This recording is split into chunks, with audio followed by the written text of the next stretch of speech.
Friends, Romans, countrymen, lend me your ears. Ladies and gentlemen, you are tuned to the MC Lars podcast. Direct through the magic of the internet, from my voice to your ears. It is Monday, September 16th. This is episode 55 with Alec, head of the Brooklyn metal band Ghostbound. Brought to you, as always, by the Patreon Larson. Shout out to the new ones. Throwaway 14, Stanley Yip, my Pittsburgh homie, and Jason Chan. Shout outs to the old ones, Scott Fleming, Some Name, that's what they put in, that's tight, Some Name, and Justin Landfear. So thank you all for your support. You keep this podcast going. You keep me going. I appreciate you. I'm on tour with the Aquabats and Cuckoo Kangaroo. Tour's off to a great start. We play Charlotte tonight. Last tour, our Charlotte show got canceled to reasons beyond my own control. So it's great to be able to come back and finally play Charlotte again. Tomorrow we're in Richmond, Virginia. Then we go up to Boston, then Asbury Park, New Jersey, and then the tour ends in Brooklyn. Then I'm out in October with Oakley Dokley. Speaking of metal, they're a Ned Flanders themed nettle band, heavy nettle, that's what they call it. We play San Diego, Costa Mesa, San Francisco, Bellingham, Portland, Seattle, Denver. Then I play Monterey, California on New Year's Eve. Alec is a dude I've known for 20 plus years now. 20 years. I met him through my friend Ryan, who was my DJ. Alec mentions that he was my drummer, but Ryan never drummed with me. I just wanted to make that clear. He is a great drummer, though. Great guy. He would help me do my live show and trigger the samples for the early Lars, Horace, and the Android shows in high school. And then Ryan helped me design the art for Insectivorous, which was my second official release, which pops up sometimes on eBay. But the Patreon supporters know. You sign up, you get those old records. Anyway, Alec was like one of the only kids in the Monterey, Carmel area who was into like weird underground music like I was. So we kind of bonded on that. And there were these open mics in Pacific Grove every Friday. And Alec and I would go sometimes. And he tells an interesting story about how the Friday after 9/11, they still hosted it. Alec did one of his first ever live performances. And I think he sang a Jeff Buckley song. So it was interesting to hear. I had not remembered that. I remembered we went to a lot of them, but I didn't remember we went to the one after 9/11. But Alec talked about metal. So I got interested he talked about the Lords of Chaos movie, which after we did the interview, I went and saw and started watching black metal documentaries and listening to the old stuff. And that stuff is crazy. If you Google black metal history, it's crazy. You know, all of us who have been in bands, sometimes we want to kill our bandmates when they drive us nuts. Rarely do we actually do it. So the story of Mayhem, those of you unfamiliar, the bass player killed the guitarist from this band because he said it was in self-defense. But there's a new movie called Lords of Chaos, which Alec recommended, and I recommended, and I watched it, and it's brutal, crazy history of the Norwegian black metal scene. But Alec, as far as we know, has never had any violent altercations with any of his bandmates. But we talk about his love of music. We talk about how he balances his career with his acting ambitions and his songwriting and why he prefers living on the East Coast to the West Coast. It's a great interview. So this is my interview with Ghostbound's Alec Head. And by the way, he loved the new Tool record. Okay, here we go.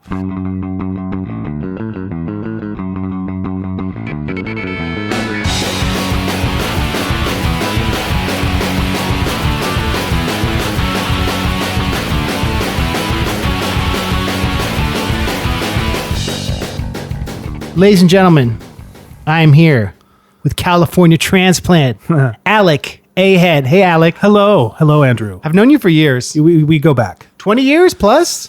Yeah, just about. Yeah, about 2 decades, thereabouts. I remember I met you at New Year's Eve of 2000. That sounds about right. 2001. Around that time. It was 2001. The real millennium. Yeah. It was the true millennium when it starts. And you were friends, or you are friends with my first DJ, Ryan Lars. Drummer as well, right? Yeah, but he never drummed with me. He drummed with you some New Year's thing years later. Did he? He did. Okay. I remember because my other friends, Alex and Bobby, randomly showed up to Monterey Live where you were performing, and he was your drummer that night. Oh, okay. So Yeah. so you went to high school with him. I did. Yeah. And it was like a small group of the nerdy, weird kids who liked this underground music. Pretty much that it was us. Yeah. It was like the three of us and that pretty much encapsulates Carmel in a whole. And I remember you perform at the open mic night in Pacific Grove, which was like the big huge thing. It's the big event on Friday night. Essentially, and the thing is, like, I was probably going to address this later, but it's largely because of you that I perform in front of people, period. Are you serious? In some way. Well, because I remember being like 14 or 15 and you randomly calling me and saying, "Hey, I'm picking you up. We're going to this open mic night. I'll be playing a few things." And you had like a kid's boombox with you, and you would do very early iterations of what were then Lars Horace songs before you became known as MC Lars. Right. And you had all of these early iterations of like Rat Beth and a couple Edgar Allan Poe jingles. Right. And it took me a few times of going with you to that like Friday open mic to eventually work up the courage. And I think I remember when it was, because it was like shortly before you were leaving to go to Stanford. Ah, yeah. And it was like the Friday after 9/11. Oh, really? It was actually like the Friday following 9/11. Oh, wow. And I finally decided to go up and do like an a cappella rendition of a Jeff Buckley song. And I think it was like the title track off of Grace. Wow. And So it was September 15th, 16th. Yeah, I believe whatever. so. I believe so. Oh my gosh. Yeah. I remember you singing that, but I didn't know it was like Friday after 9/11. I guess it was a very somber. It was a weird, because it was packed. I remember it was completely packed. Yeah. And I ran into like my geometry teacher there randomly. I think he was just hanging out with friends. And then my friend Evan, with whom I used to play in a really crappy high school kind of garage metal band. We also there, I think he played like a Radiohead tune or something like that. And then I decided, you know what? I said, fuck it. I'll just go up and I'll do it. And a cappella version of a song. And I recall it going really well. But that became a ritual for me for a good solid like 6 months to a year after that. I'd left. After you'd left, as I would continue going and performing a cappella tunes. Oh my gosh, here Alec, and there. And it was cool. largely because of that one time when you called me up and said, "I'm picking you up." You didn't even give me a choice. You're like, "All right, I'm coming by. You're gonna, where do you live?"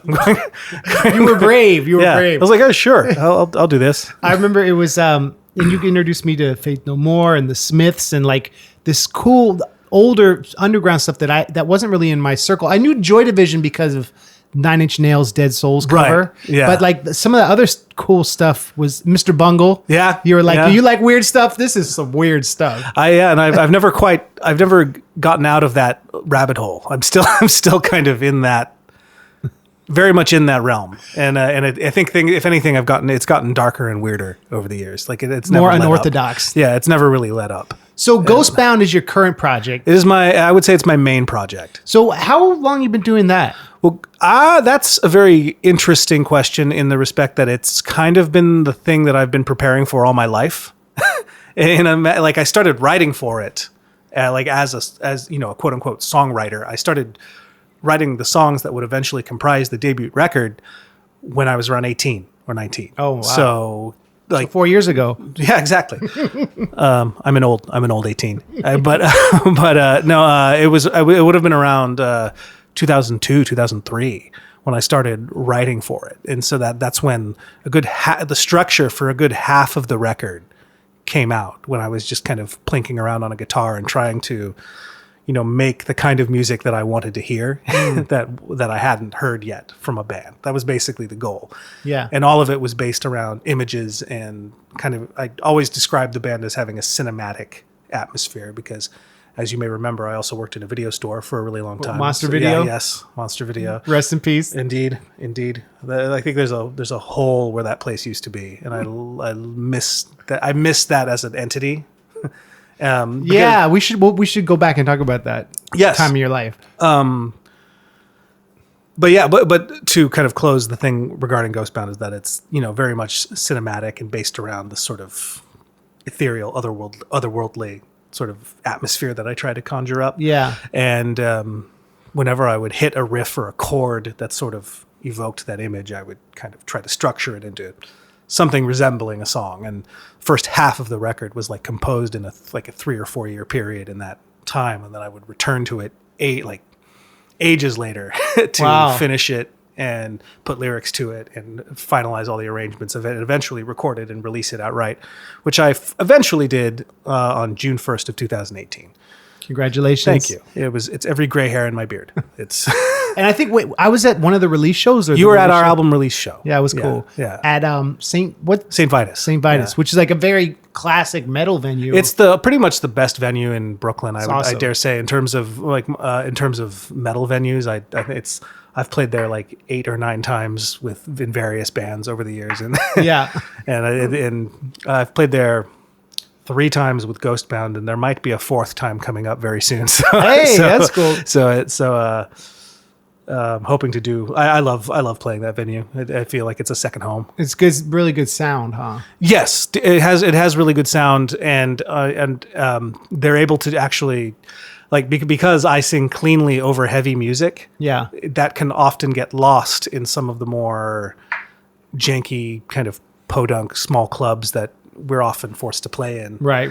And so, but I like at least, going and playing at a venue that can, where you can actually hear the vocals over the music. Because I feel like that's one of the selling points of the band is the fact that the vocals are very prominent. And you have good pitch and good tone. Thank you. Yeah, that's important. Yeah. Not many people. There are bands for whom that is not true, but but I appreciate you saying that. What? So, what were some of your other projects? Your other bands? Well, I had for years I played in Cosmo Demonic, which was sort of a kind of I guess we're like a Blackened Doom band, and I'm still sort of a peripheral member of that band. I recently moved out of our rehearsal space that we had with them. Okay. As of yesterday, actually. Just mostly due to, my increased activity and being really busy with my other projects as both an actor and, person for whom Ghostbound is like the main project. Yeah. But I'm still I still love the guys in that other band, and I still am in touch with them. And we actually have a new record coming out that we recorded like almost 3 years ago. Oh, wow. and there are various reasons why that hasn't happened quicker, but it's finally going to see the light of day, and I'm actually genuinely excited for it to come out because we worked really hard on it.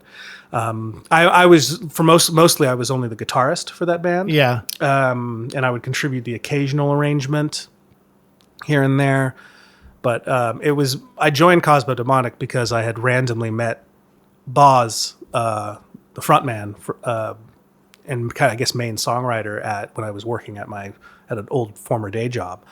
And we were both wearing metal band T-shirts, and at the same time we're like, cool shirt.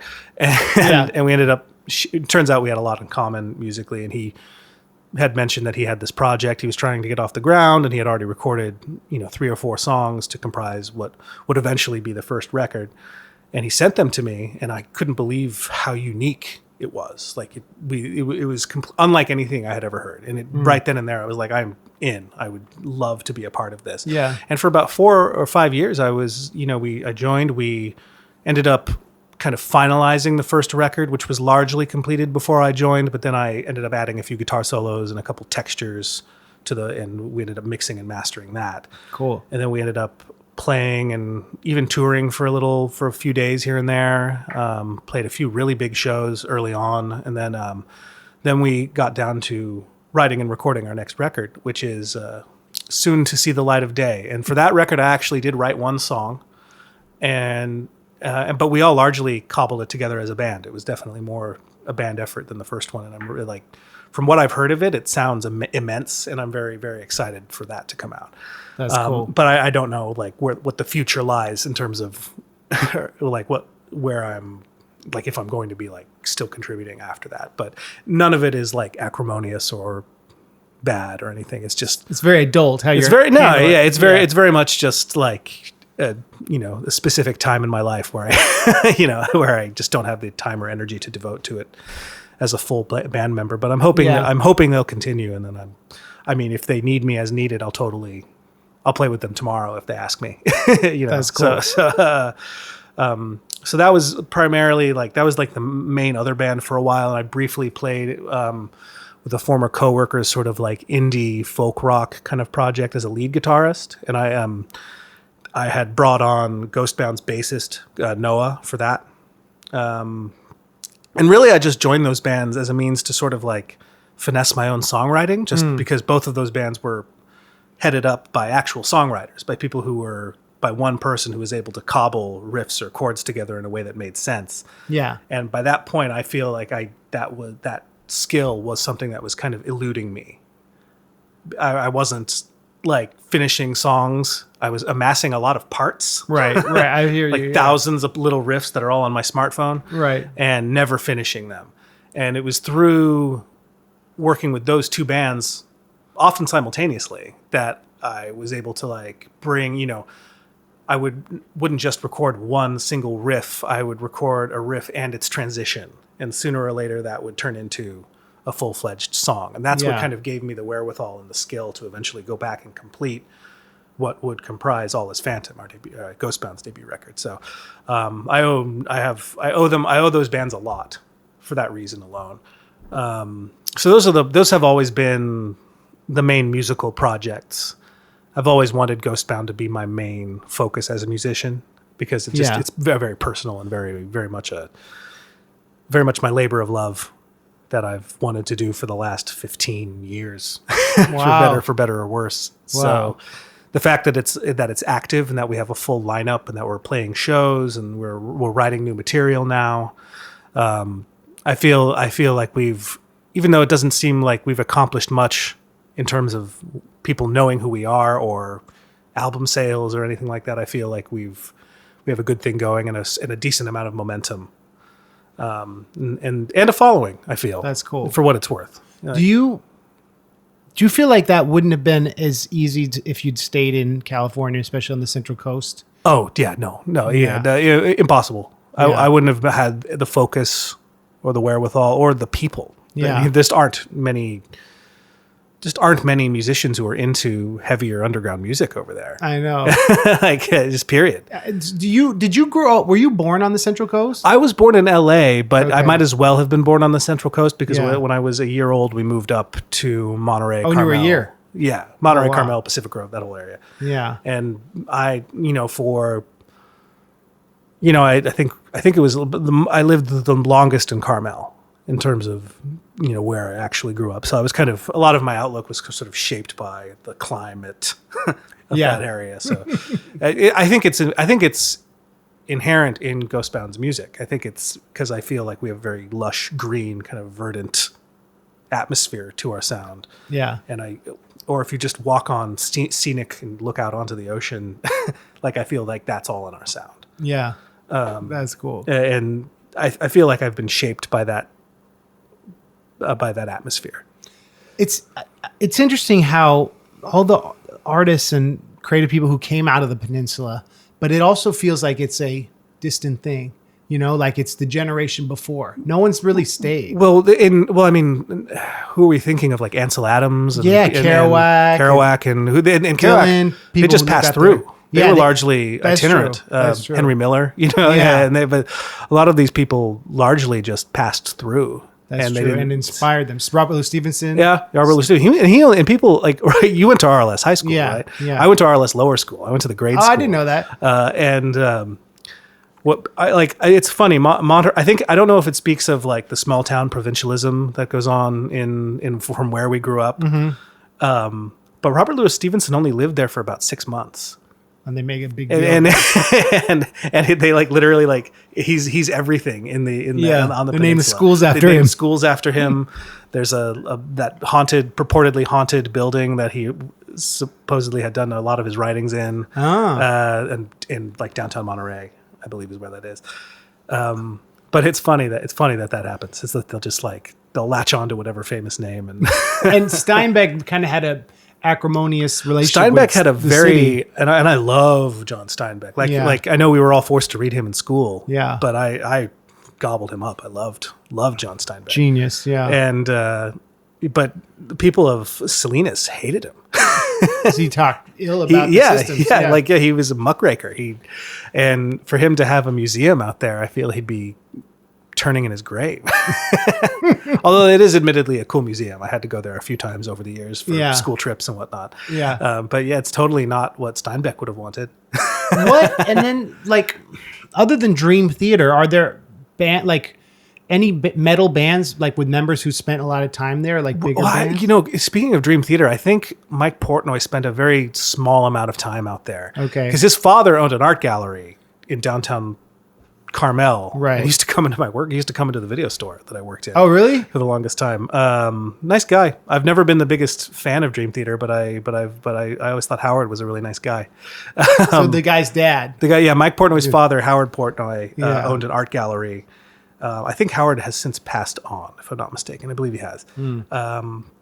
But yeah, he was a customer. He used to come in frequently to Monster Video. But I from the apocryphal story goes that I believe Dream Theater got its name from the Dream Theater, that amazing movie theater that Rest in peace. That no longer exists. Two of my most memorable theater going experiences were spent in like 8th grade going to see movies there. I just have vivid images in my mind of going to that place. Yeah.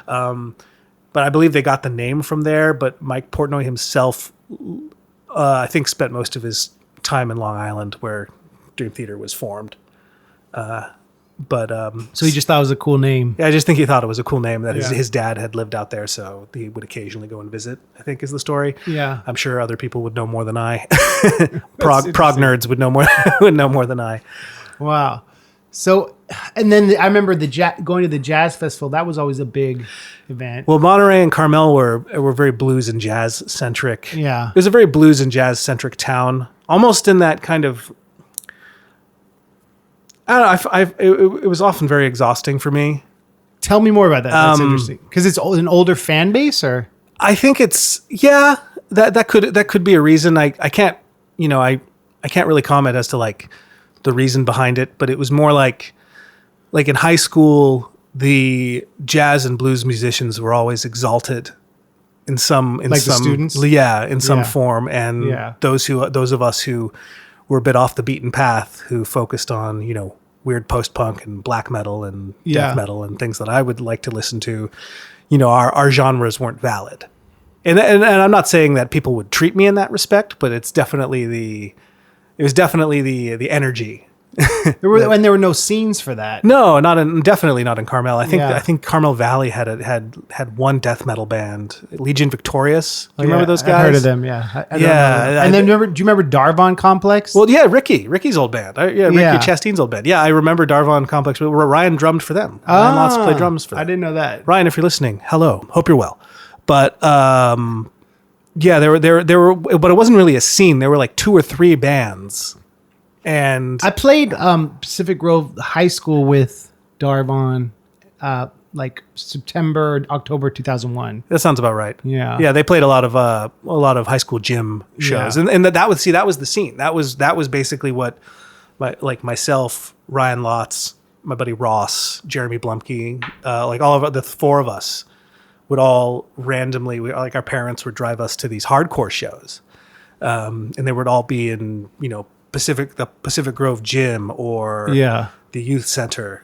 Or, the Carmel Youth Center. Right? Carmel Youth Center was one. And then there were the Pacific Grove Youth Center was another. Did you know Alex Felsinger? I don't think so. He was, I think, a year or 2 younger than you. He went to Carmel and he promoted shows. Did he? Okay. Yeah. I did one of it, maybe a few of his shows, but he's in Portland now, I think. I don't think that name sounds familiar, but I know I'm sure if I saw a picture of him, I'd remember him, but I don't recall that. His family went to my church, so I knew him since he was like a little kid, and then he became this punk rock promoter. This punk rock promoter did he have plugs? No, he didn't. Did have Ricky? Because Ricky had those amazing plugs. I remember that. So we would always go to these these hardcore shows, and hardcore and punk wasn't really my thing. I like a lot of punk and hardcore, but I came from a metal background, so even I was sort of an outsider among outsiders. Yeah, and that's there weren't really, because there weren't any bands playing metal. Well, okay, so let's talk about that, because I know a lot of music fans listen to this podcast, and something I've talked to you a lot about, but I think it's a cool conversation. There's that schism where you look at a band like Slayer, where you have like thrash, right, and thrash being like influenced by punk and similar to that, and then metal as a completely different thing. And just like someone without a trained ear, they might not really think about the difference between all those subgenres, right? Mm-hmm. So largely, yeah. So like explain how like those shows would be different than the kind of shows, the music you loved at that time. So hardcore punk being, this very much in that didn't flirt with too much in the ways of like satanic imagery or didn't have anything like, there was a specific difference in the attitude, largely. The image that was presented as opposed to not so much in terms of genre, although if you listen to like, say, a band like Discharge or Minor Threat, you can tell the difference between them and Slayer.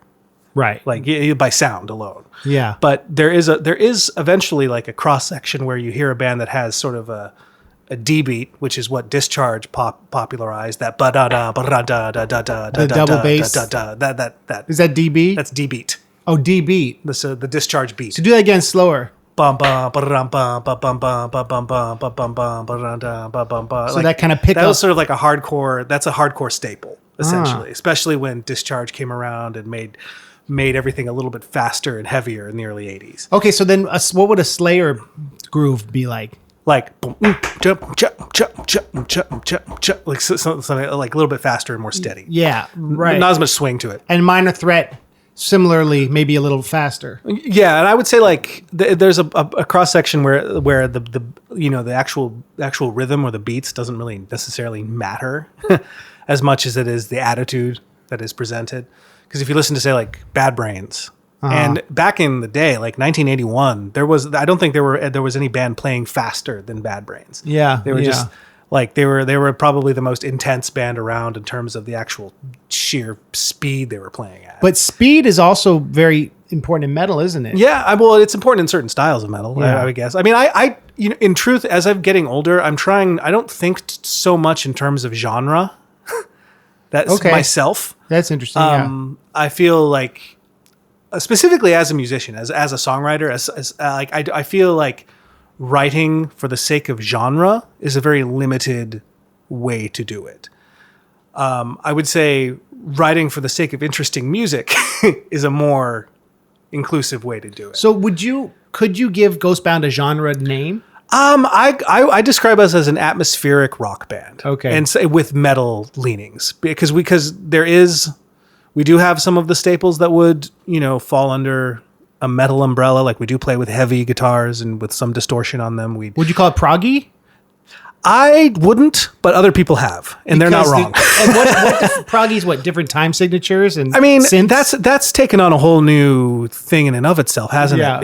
Because there was a period of time when progressive rock only described bands like Yes and King Crimson, and Rush, Dream Theater, and Marillion in the 80s, and all of these bands did have a sonic hallmark where they played, I guess, more technically, I suppose, than others of the time. They would more technically than so what else? So they would play more technically than the Rolling Stones. I see. Or they would play more.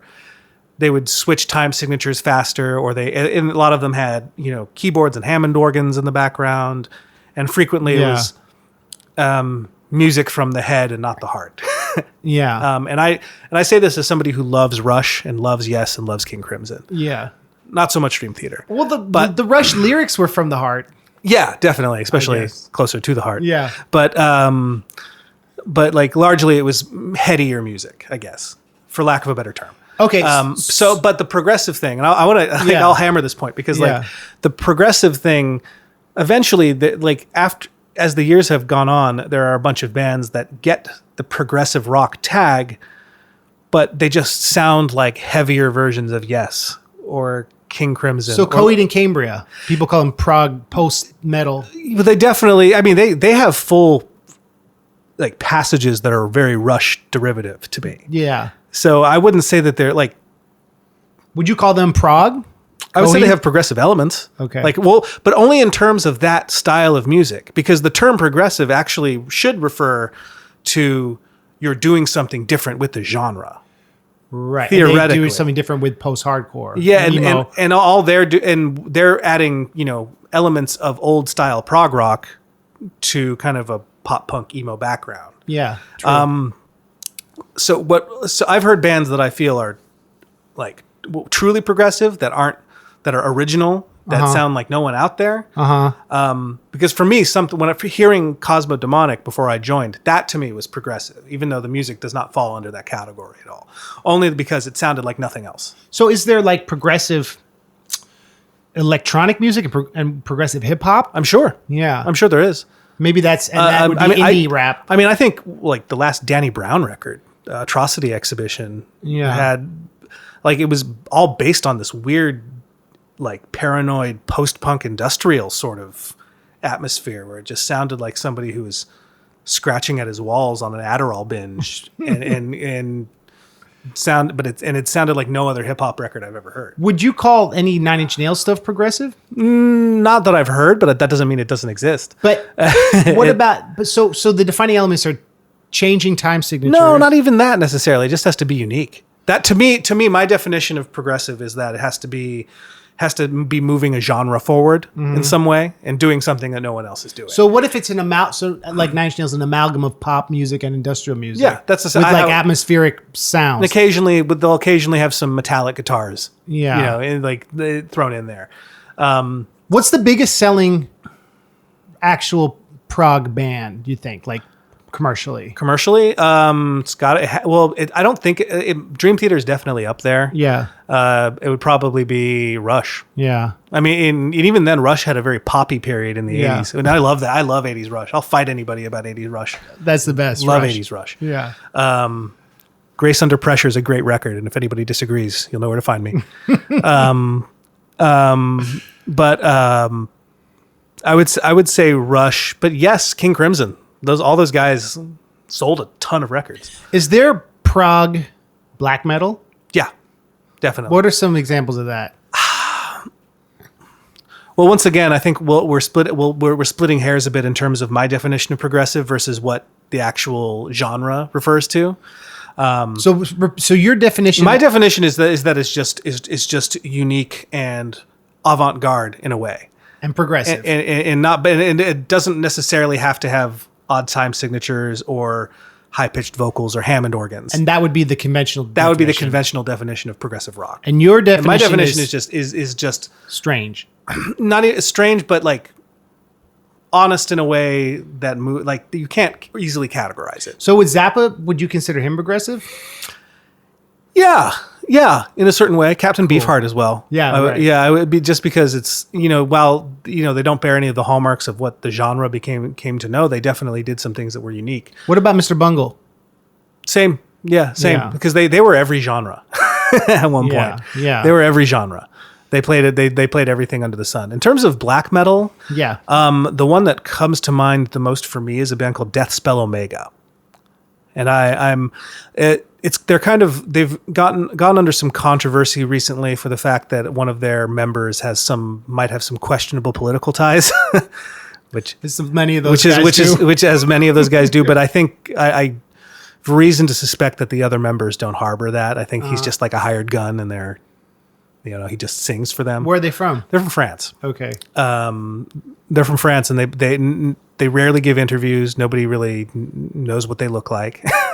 And they make really bewildering, crazy black metal with this sort of death metal heft to it, where some of the chord structures are so dissonant and weird that I can't even wrap my head around them. And cool. They recorded their most recent record live in the studio, and I can't even. What are they called again? Death Spell Omega. Okay, cool. I would say they're like a benchmark for me in terms of how I approach recent riffs that I've been coming up with, which are decidedly more dissonant and aggressive. Yeah. But they're basically, if you take like a tape recorder and you snuck it into the ninth sphere of hell, that's what Death Spell Omega would sound like. It's genuinely creepy. The ninth sphere of hell. That's like Dante. I got to check that out. It's challenging music, and that's ultimately how I describe truly progressive music, because I have nothing against Coheed and Cambria, but I wouldn't describe them as truly progressive or unique. I mean, maybe outside Claudio Sanchez's vocals, which are his own, but I don't think the music is anything particularly original. Like it still does. It still does things that are hallmarks of the style. Well, the idea is, if you're completely avant-garde left field, you're not going to make a lot of money at it. Not at all. Probably. Not at all. And so this is a question of, so I don't know if you knew, the drummer for Coheed raps, and he used to be on my label. Well, didn't he Weird used to? Science? Is it the current drummer? Yeah, he left because he had had some drug problems, and then he rejoined after we did. Was it Chris Penny? No, Josh Eppert. Oh! I remember that name. Yeah, so he's back with them. He got sober, and it's good for him. And but like that guy just loves all music, doing hip hop and everything. And it's like those guys have managed to sell a lot of records, and it's a question. They became enormously popular, and I remember Yeah. when they weren't. I saw them live when I was 18, 19, and I remember it being a good show. Where'd you see him? Catalyst, Santa Cruz. Wow. Yeah. Who were they with? It was a stacked bill of like post-hardcore bands. Yeah. It was like, I think Vox, VAUX played. There was a band called Bear versus Shark. There was another, I remember they were terrible. They were an emo two-piece who played to a drum machine. And they were as emo as you could get, like dashboard confessional emo, called Jameson Parker. I remember them. Yeah, they were terrible. They were briefly signed to Atlantic. And Were they? Broke up. Yeah. Okay, yeah, they were. It was the the wussiest music I had ever heard. Most non-threatening music. So speaking of non-wussy music, did you read Lords of Chaos? I've read Lords of Chaos and I saw the film. Oh, there's a documentary? It's a legit narrative film. I have to see that. Recently, I have to see that. It's the Is book, it good? I very much enjoyed the film. I gotta see it. very much enjoyed the film. Where is it like what, on HBO or? It should be on Amazon streaming now. I Okay. saw it in theaters about 6-7 months ago. Dang, Alex. Yeah, it's stars a Culkin. It stars a Rory Culkin. Oh, Rory Culkin? Yeah, he plays Euronymous in it. Oh my God. He's really good in it. So here's what I want to talk about, Alec. The idea that what happens when brilliant artists, because I know you're a huge fan of the arts, do evil things, kill their bandmates. Can we still listen to Burzum and love them? No. Well, I used to be of two minds about this. Yeah. I used to feel that as long as you're not, I feel like I used to fly the flag of art, not the artist, very much. I used to fly that high. Yeah. I think as perceptions have changed within the last few years, specifically, that's no longer okay. Yeah. Specifically, largely like since we've seen kind of this neo-fascist rise within the U.S. Yeah. by virtue of our president. Who you wish you hadn't voted for. No, I'm kidding. I make that joke a lot. That's actually, yeah. No. But I think largely due to, I think he's emboldened a lot of very disgusting people. a lot of dark things we didn't know were so latent. Mm-hmm. Right. And people who are now kind of hiding in the woodwork are now out and about. And I think the perception has changed. So Hieronymus has some like problematic right wing. I don't know if right? Euronymous did. Varg Vikernes does. Oh, okay. The guy who murdered him does. Oh, right. Euronymous did a lot of disgusting shit too, I'm sure. Yeah. But I'm sure no one in that early black metal scene would come across as an angel. But Varg Vikernes, who became, the guy behind Burzum, I used to love those first 4 Burzum records before he was incarcerated. When I was in high school, those were game changers for me. When did he kill his guitars? In the 90s, early 90s. So did you know that about him? Yeah, everyone did. Yeah. It was common knowledge. By the time I was getting into this music, it was 2000, 2001. Yeah. And but there was a disconnect. Like it didn't seem like there was any responsibility that we had to share in it as listeners. That's interesting. But as times have gone on, as times have changed, I feel that it would be irresponsible to give that a platform. And you know what else? Back in the day, if you bought a Burzum CD, he's paid once. But now, if our listeners were to stream him, he would probably see some royalties eventually. But Yeah. I think he's been silenced now. I think they took him off of YouTube. Is he off Spotify? He's off of YouTube entirely. Oh wow! They banned him from YouTube. He had a channel. Really interesting. I feel like ultimately, it's not hard to find musicians who are good people, right? Or better people who aren't at least Nazis or murderers. Or sex offenders, or or things like that. I feel there used to be a period of time where I didn't care that it was the art and not the artist, and I could appreciate the music independent of who the person was. But I don't feel that way anymore. It's interesting. I feel very strongly that it's like I get really disappointed now when I hear that certain musicians harbor like right-wing views. Or one of my favorite musicians ever, a guy named Rob Miller, who was the frontman of Amoebics, who are like a great crust punk band in the 80s, really influential band. He had a new band that came across in the last few years called Tau Cross that released 2 or 3 records. And right on the eve of when this new record was supposed to come out, their label dropped them because they found out that in the thank you notes of the liner notes, a prominent Holocaust denier was was thanked. And this to me was the last person that I would have expected to harbor these kind of views. Right. Because these guys were squatter punks, crust punks, like anarchist left-wing crust punks in the 80s. Wow. And Well, I wonder what his connection to that guy would be. well, I think I don't know. Maybe there's a lot of conversation out there where, you know, those who rebelled in their youth eventually go so far left they eventually turn right. And I think he just fell off the deep end somehow. And his Do you think he's a Holocaust denier? that was Rob Miller, a Holocaust denier. Yeah. I think he has doubts. I can't speak for him, but I definitely think that he, you know, for him to thank a person who is a Holocaust denier in his liner notes, a very prominent writer who harbors those views. I don't know. You have to take some responsibility.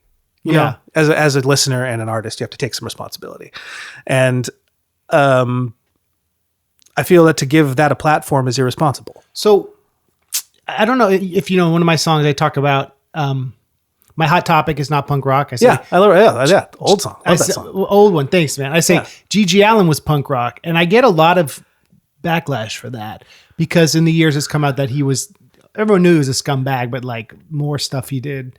And so this question of, I wish in that song I'd said Wesley Willis was punk rock or someone like more happy. Well, G.G. Allin was a scumbag, but is there any? Correct me if I'm wrong. Was he politically unsound? I don't know about his politics, but I guess he was horrible to women, and He was horrible to everybody who attend his shows. His shows. I don't know. G.G. Allin exists on a completely different level because he was almost performance art as life. Have you seen the documentary about him? Hated? Isn't that what it's called? I haven't actually seen that, but It's pretty disgusting. Yeah, but like The guy who directed it actually went and directed that Will Ferrell movie, Old School, I think. Todd Phillips. He did Joker. He's currently Joker is coming out very soon. Yeah, that's crazy. Because G.G. Allin, you don't really get more punk rock than G.G. Allin. Because he was anarchy personified. Like he didn't hold any social norms as sacred. No. And that in and of itself is punk rock. So you shouldn't beat yourself up over that. Well, thank specifically. you. I appreciate it. If you get hate mail over that, yeah. But it would be worse if you said Screwdriver is punk rock. Oh. Is there like a hate core? Yeah, they were a skinhead band. Yeah, they were right, a Nazi right. band. That's interesting. All that, it's like the whole like edgelord meme culture of these kids who are online, like racist trolling. It's like a similar underground culture to like going to see a hardcore band, a racist skinhead band. It's this idea that like you're going to be so unorthodox and like counter the system because that's what punk is in a way, but it's emboldens. I don't know. It's just interesting. I think people who think too much in terms of scene, I don't give a fuck about the metal scene. Yeah. No, I don't care at all about the metal scene. Like I listen to the music. Would you say there's one scene, or is it like 1,000 little scenes? I think it's 1,000 little scenes, but there's a Brooklyn metal scene. How would you typify that? I don't partake in it. I go to see shows very seldom. The only shows shows. I play, the only time I go to see shows is when I'm playing them. Yeah. And it takes an awful lot for me to leave my apartment. Right. Like I would prefer to just hang out with my wife and with your my cats and play guitar and write songs. This isn't to say like I love a lot of my friends in the scene at large. In fact, the metal scene, I dare say the metal scene on a whole, unless you were to go into, certain parts of, inland Oregon or like parts where there's a high concentration of white supremacists. Most of the metal scene that I find, at least in New York and the surrounding areas, are just some of the nicest, most marshmallowy people I've ever met. Just complete nerds. Yeah. Would you say there's more hateful metal bands or more hateful hardcore bands? That's a very good question. Because I don't know. Definitely metal by now. Really? Yeah. Especially in the greater Europe area. Oh, well. Like if we're thinking globally, but maybe more hateful hardcore bands in the US. I don't know. I really don't know. I really can't answer that. Yeah. Because there's a certain point where all these bands play together. They're all part of the same. Right. They're all part of the same overall heavy music. How many years did you work at Monster Video? 7 years. Wow. Yeah. And during that time, did you see a shift to DVDs from VHS? Oh, pretty much immediately. When I started working there I was 16 when I started working there. By that point, the VHS had already died. They'd already stopped making them largely. So it was DVD all the way. How many days a week did you work there? Usually 3 or 4, sometimes 5. And how many hours at a time? 6 to 8. Jeez Louise. So you had regular customers that you knew their tastes. Very much. And they would trust your recommendations. Largely, I mean, that was my education. Largely, I mean, I was obsessed with film. Just obsessed. That's why you've named your cats after directors. Yes, I have Ingmar, Fellini, and Sylvia isn't named after a director, but it might be Sylvia Plath. Yeah. But another positive role model. But I was obsessed with film for the longest time. Before I even set foot on a stage as an actor, I was just obsessed with filmmakers and directors and actors, and just constantly. I describe it as bulimically taking movies home and just taking them home, putting them in, putting them back, bringing another one home. So you get to rent obsessive movies for free. That's pretty cool. Yeah, for free. And it was to me, it was like one of the greatest forms of education because it gave me a frame of reference, which I feel is a very important, underrated aspect of being a human being, is having a wide frame of reference and being able to because it would always send me down a rabbit hole. I would be obsessed with a specific film and say that this film was based on a book by a certain author. I would go and find books by this author or whatever the book was based on. I would read those books. Same thing with music. I would branch off this member is in another band. Let's check out that band. Yeah. And then, the drummer used to play in it. And having an endless curiosity about the 3 or 4 things that really interest me, which is music, film, and acting. And so in working in one of those places, you became like this proprietary gatekeeper of this culture and this world that you were immersed in and had tastes about. And it's like kind of in a way, it's like a nostalgic past kind of thing, right? In a way. Yeah. I mean, gatekeeper is an interesting term because that's taken on a different meaning in recent years because it describes somebody who, feels that their opinion is the be all, the only one. And I feel like sometimes I can come across that way. Yeah. But gatekeeper in that people have to come to you to get the videos, I guess. So. Yeah. But it was just sort of a way to educate myself in a way that no school could. Yeah. Yeah. Especially being in a place where we were kind of rural and isolated. Yeah. From bigger cities. Yeah. Pretty much. And I mean, the thing is in Carmel, in order to see a good band, you had to go 2 hours north to San Francisco. Yeah. Or sometimes you would go to Santa Cruz an hour or so. But,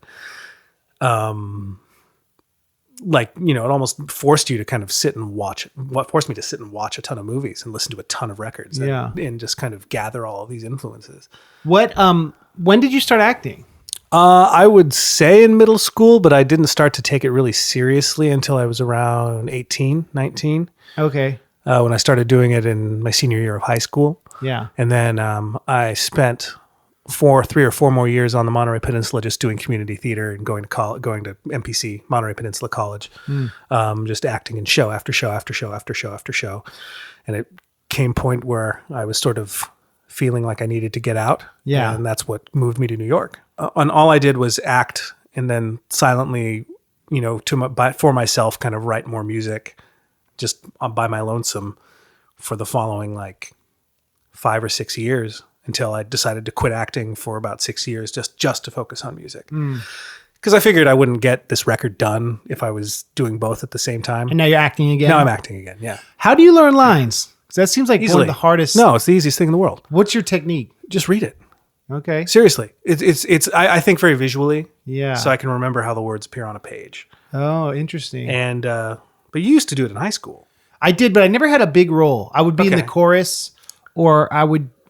Yeah, I never had any lines actually. Really, maybe like one in the play. You just read it. That's the thing. Like for me, it's the least of my worries is the lines. That sounds like a talent, though. It sounds like some people are more gifted with. The I don't photographic see. memory. I don't think it's not even a photographic memory. You just drill it. You just keep reading until you don't have to think about it anymore. And the emotion kind of drives what that character would logically say if you know the character. Well, if you've done your homework, yeah. Yeah. But there's other things that you can.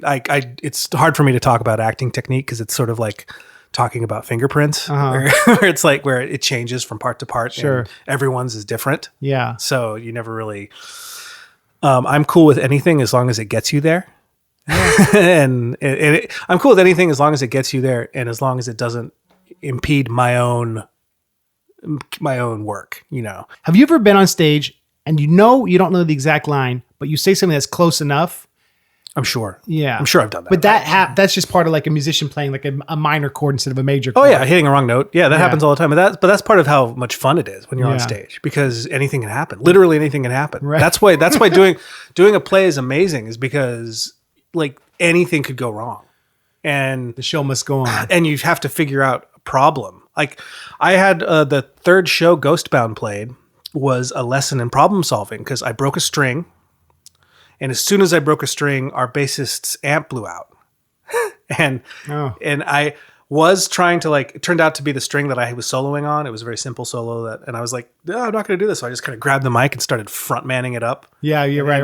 I was like, we're going to end this song. We're going to make the song come to its natural conclusion. We're not Right. going to stop the song. And it was like, what can I do in this moment to alleviate the sheer terror of this happening in this second? And And I found if you don't acknowledge that something's gone bad, often people don't know. no, Yeah. they don't at all. They don't, or it can sometimes enhance it. It can make the energy better. I'm not a huge fan of improvisation for its own sake. Especially in an acting sense, because I find improv comedy largely to be like cringeworthy. But I love it as a way to get yourself out of a pickle. Like if the set falls down, Yeah. like what are you going to do? You have to do gotta something. say something. You have Yeah. to do something. Yeah. I think that's great. Have you ever had an audience member heckle you while you're acting? Never. Yeah. Never. Yeah. That would be That would be hard. because you got to keep it together. I do remember I was in a play once where a guy's cell phone went off like 4 times and he like effectively ruined the first act of the play. And everyone turned and looked at them. It was complete energy. Did any of the actors say anything? No, but we were given free rein. Like our director said, you could go up and take his phone from him if you want. If it goes If again. it goes off again. And I know Patty Lupone has a tendency to do that on Broadway when she when she goes and grabs someone's phone when it goes off during a monologue or what have you. And I actually have a lot of respect for that. Yeah. I love that. I wasn't on stage when the person's phone went off. A couple of weeks ago, I was in something where the entrance that somebody was using to enter on stage, the door was stuck. So they had to go around. But I mean, that's a non-story. That's not exciting at all. Yeah. And probably only they knew. I thought it was pretty funny myself. Yeah. I was on stage and I was like, well, she's coming. I'm just like, but no, I when I was around 20, I remember leaving my key prop backstage. I was playing a character who was a photographer and I had one scene involving a camera and I left the camera backstage. Oh no. And I remember having to adapt all of my lines to fit the future tense. Because it was all about I'm a photographer. I'll take a picture of you. Or it's like, and the person on stage with me was like, oh, he sure will. He's very good at this. So they rolled with it. Your cast members. Oh yeah. That's pretty good. That's a good story. Yeah, it's a bit tame, isn't it? Do you have an all-time favorite role? That I've done? Yeah. I played Yepa Kodov in The Cherry Orchard about 10 years ago, and that was one of the best things I've ever done. So I'm unfamiliar with that piece. What's the play? So Cherry Orchard is one of Chekhov's plays, Anton Okay. Chekhov, and it's about kind of a matriarch of this estate who is in danger of losing her family home, which is an estate on board, this cherry orchard, the titular cherry orchard. And it's basically just like Chekhov wrote plays in a way where you think nothing happens, but pretty much everything happens. What era was he? Early 1900s. So that's like 1910. Pre-communist revolution? Just about. Yeah. And Yapakhodov is like the sad clown, kind of a steward of the estate. And he's always tripping over shit. And he's hopelessly in love with somebody who doesn't quite share his affections. And it's just like this idea of wanting something so much that you stumble over yourself every time. Oh, wow. Like it'd be easy to fall into the realm of being a total clown, and just like a Falstaff. But you have to have that need and that want as well. And the idea that you want something so badly, you keep breaking shit on accident, just like, that was, I had a lot of fun inhabiting that character. Sounds like an emotionally like fulfilling but kind of exhausting character to walk that tightrope. Oh, it was great.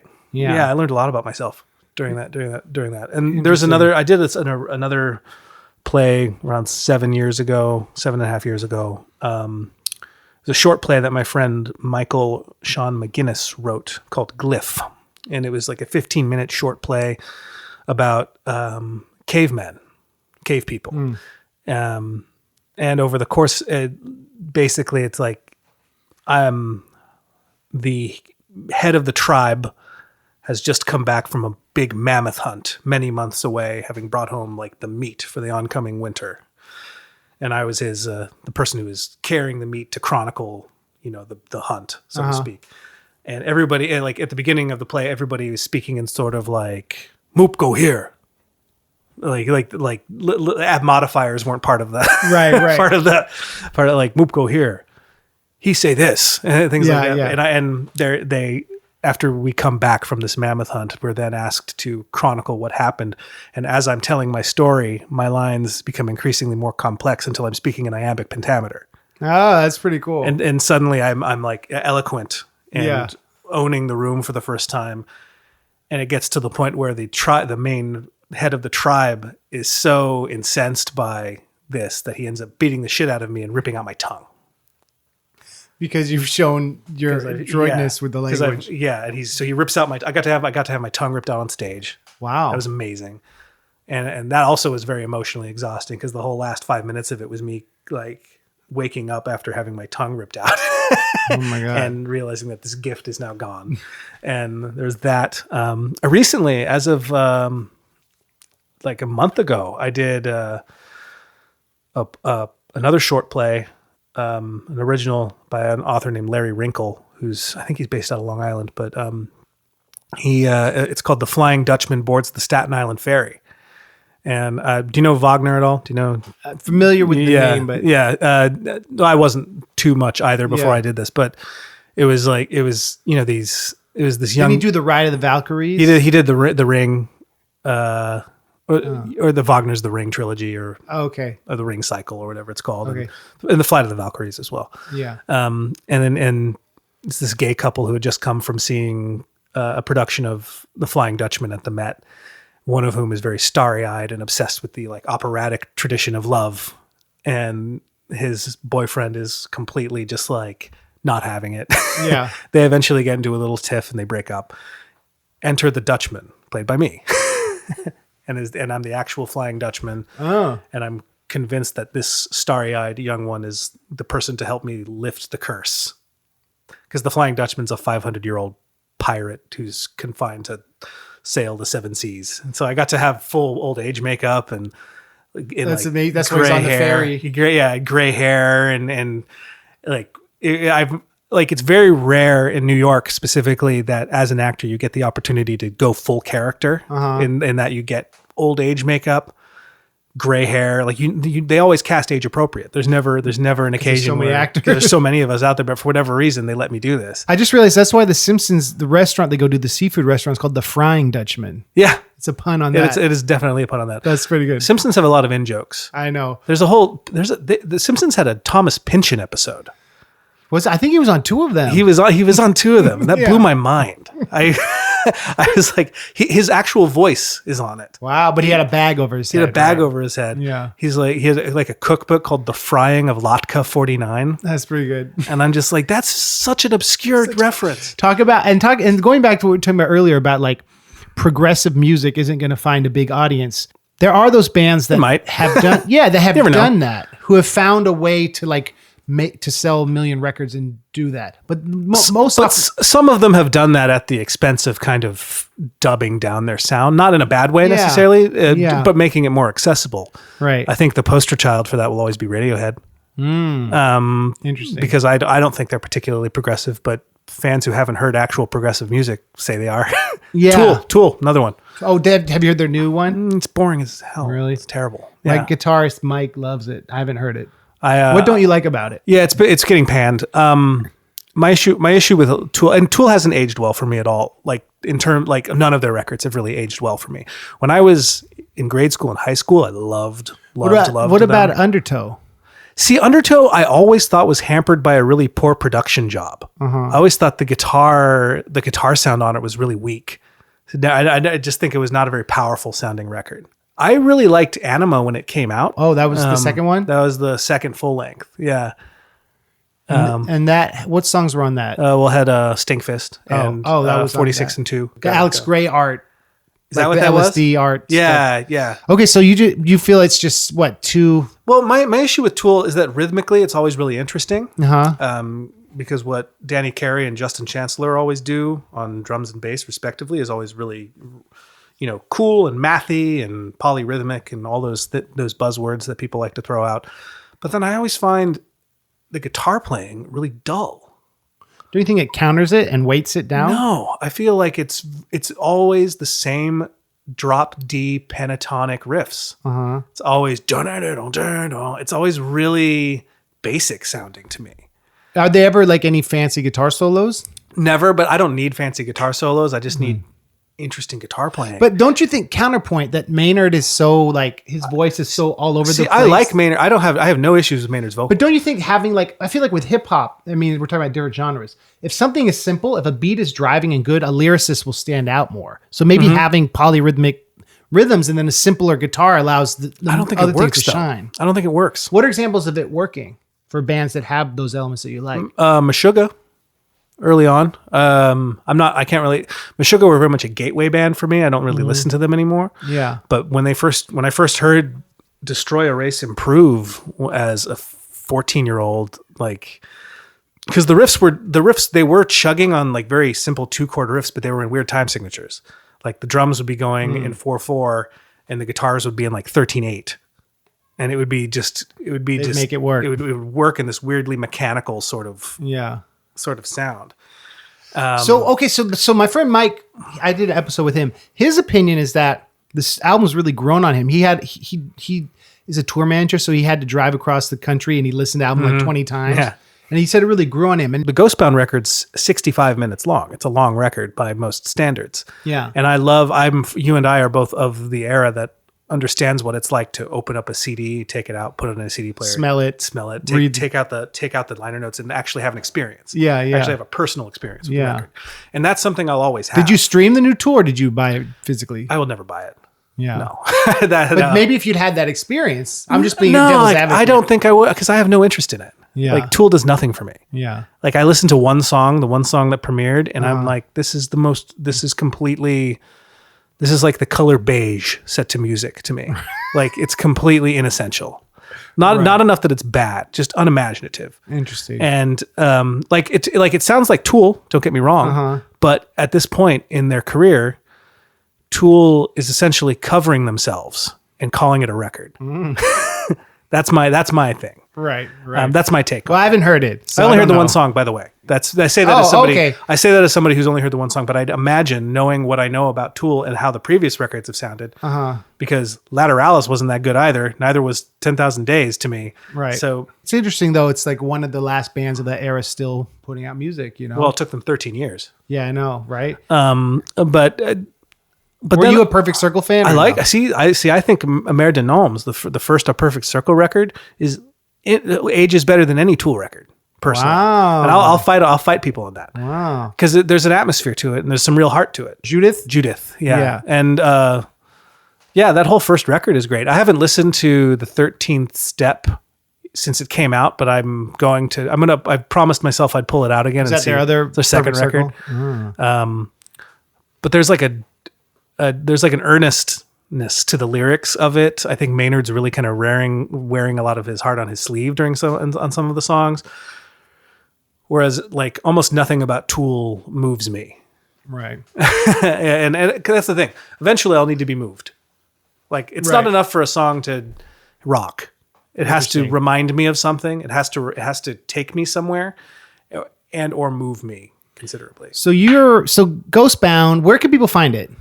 Where do you direct people? I direct Speaking people. of good music, unlike Tool. Unlike Tool, I'm offering our full-length record, which is entitled All Is Phantom, on our Bandcamp page, which is www.ghostbound.bandcamp.com. And moreover, I am offering it for free. Are you serious? Yeah, I am indeed serious. I am offering it for a pay-what-you-will scale. So people are going to be generous because they heard this interview. I would hope so. I mean, it doesn't really matter. Give me $2. That's cool. I'll own all your data. Are you on? Is it on Spotify and stuff too? It is on Spotify. However, I don't think I benefit from the Spotify streaming at all. Okay. Because I think our now former label has, or our scratch that, our soon to be former label would have put that up there. Okay. So whatever you stream in that regard will go to them. It's fine. It's not like we would make much off of Spotify anyway, because what is it? Every 5,000 plays leads to like 0.0001% of a cent. Isn't that how it works? The benefit of Spotify is if you love an artist, you listen to them a lot and then they get more streams versus paying them once. Fair enough. Okay, that actually is pretty cool. But I do know what you're saying. Like the ratio it could be better. I do understand Google Music actually has a much better way of parsing that out. That's good. From what I understand. I don't think we're on Google Music. We might be. I don't know. But yeah, people can listen to us on all the various streaming platforms, I'm sure. But we would prefer if you go directly to our Bandcamp page and either stream or buy it directly. Send that cheddar. So we had plans to make a music video for one of the songs on the record entitled Roof and Wall, which is the one song on the record that's sort of an outright black metal kind of assault. We employed the person who is your former DJ and former drummer and one of my old friends from high school, Ryan Lotz, to animate a video for it. And he and his wife were working on it. They had come up with a storyboard animatic for it. And it just blew me away when he showed it to me. Right. And then we were getting ready to work more on it together. But then unfortunately, Ryan fell on some hard times. I think his house actually burned down. Which is horribly tragic, and obviously they were okay. Thank goodness. They were okay. Thank you to that. I'm eternally grateful for that. But unfortunately, life did get in the way, and the video is no longer on the table. But we do have the storyboard animatic that I still feel is really good, and moreover, it will draw attention to Ryan's work, which I feel is amazing. So hopefully, that will actually get eyes on his work, and that's tight. And hopefully, he'll get more work out of that, because truly, like, I wish I could share the feeling that I had upon seeing it for the first time with the entire world, because I feel like it would have caused some great change, because it was a very joyful feeling. You show it to me. I think it's cool. Oh, it's definitely like it encapsulates the atmosphere of the song perfectly. I think we should end with the song, and then people can then watch the animatic. Are you down with that? I am down with that. So what's the song about? Well, okay, I'm going to be vague about that, because I don't know. The lyrics of this record deal specifically a lot with the passing of a soul to another realm, and it is at the risk of giving away too much, it's a very personal record for me. I feel there are some songs that deal more directly with the topic, and other songs kind of deal more on a story, narrative, I guess metaphorical, allegorical level. in the case of this song, it definitely, I definitely kind of viewed it more from the storyteller's perspective as opposed to something that's directly like from me as Alec, as an entity. But there's still a lot of that in there. And so essentially what I wanted it to do is what I wanted to depict in it was basically two people as they traverse this sort of otherworldly landscape. And one of them is trying to help the other as they get through to the other side. And a lot of it deals with, the lyrics are, you're addressing a ghost directly who's lost and doesn't know where to go. So you're trying to help that person. So that's essentially what the atmosphere of the song tries to conjure up. And I feel the lyrics are pretty straightforward in that respect. Yeah, that's cool. And I think the storyboard animatic music video that Ryan did is kind of not so much a literal take on song. It kind of goes off in its own direction. Yeah, which I prefer. Yeah. But that's essentially what it's about. I wanted to conjure up a kind of a more threatening, not so much hellish, but this kind of ethereal atmosphere. That's cool. Which is the whole record has this sort of quality to it, but some songs are friendlier than others. Other songs are more, this song is definitely, I think, the more menacing song on the record. What I like about it is your voice is the melody is clear and strong, but the guitars are so like brutal and heavy. It's a cool juxtaposition I haven't heard a lot. Well, thank you. Yeah. Well, one thing I can take home and one thing I know that helps me sleep well at night is the idea that like, regardless of what people think about the record, like whether or not it's good or bad, what the great takeaway that I get is that nobody knows how to describe it. And that's something I will wear as a badge of honor. That's good. That's completely what I wanted. You know what I've come to realize, especially in the past 2 or 3 years, it ultimately doesn't matter what people think. If you think something's dope, it really doesn't. Important. Yeah, it really doesn't. I still have, thankfully, I haven't gotten rid of this sort of childlike sense of gratitude when people do tell me they like my work. Yeah. I'm always surprised, but I know that my record's good. That's the thing. Man. That's the thing. Like, it's not a question of ego. Yeah. I accomplished what I set out to do. Right. And it took me 15 years, but I did it and I did it myself. Right. That's the thing. It's something, it's basically my apotheosis as an artist. That's cool. And I was able to accomplish it, but now it's on to the next thing. Right. And we're working on new music. We have a new EP that we've done demoing, mostly of songs made up, old songs from when I was like 18, 19 that didn't make the finished record that I thought were maybe too simple or too samey, but I thought would kind of suit as its own suite of shorter songs. I think on Instagram I'm Ghostbound NYC. That's tight. And you play like semi regularly, right? Every few months. So I recommend anyone listening who's on the East Coast, come see Alec because he's a great performer and he's also one of the nicest guys I know. Oh, that's so sweet of you. You learn a lot about music from him. I appreciate seeing you. I appreciate seeing you too, bud. All right, cool. Peace. Bye.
Who are you, bright star?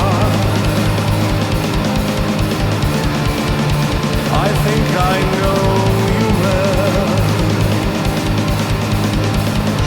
I saw your light from afar,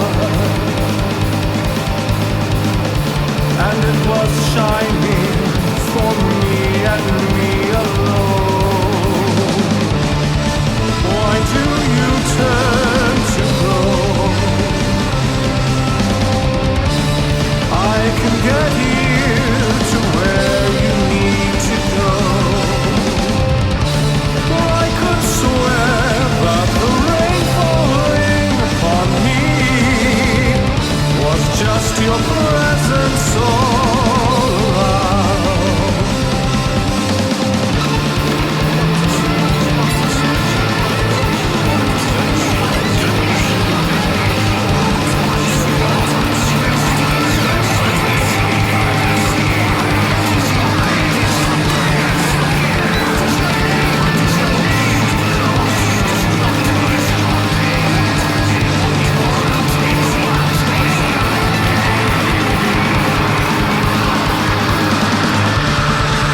Please do not turn to go,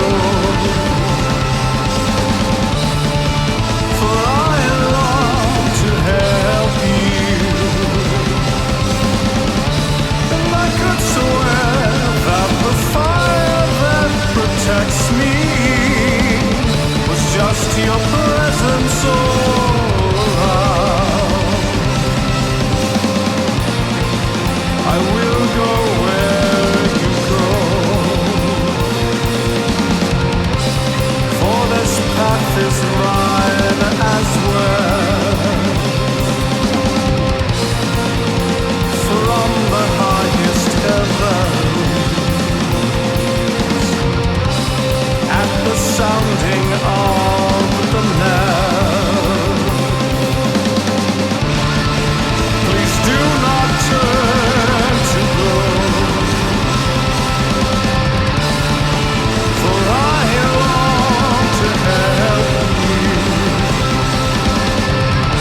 For I could swear that the wind blowing around me was just your whispering in my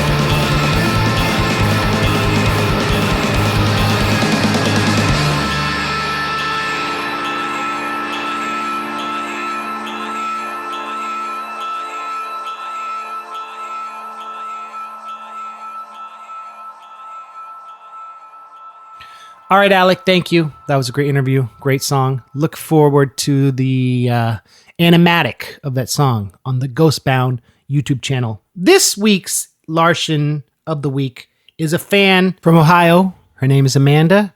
Check out her awesome story and her message. Hi, my name is Amanda. I'm from Lorain, Ohio.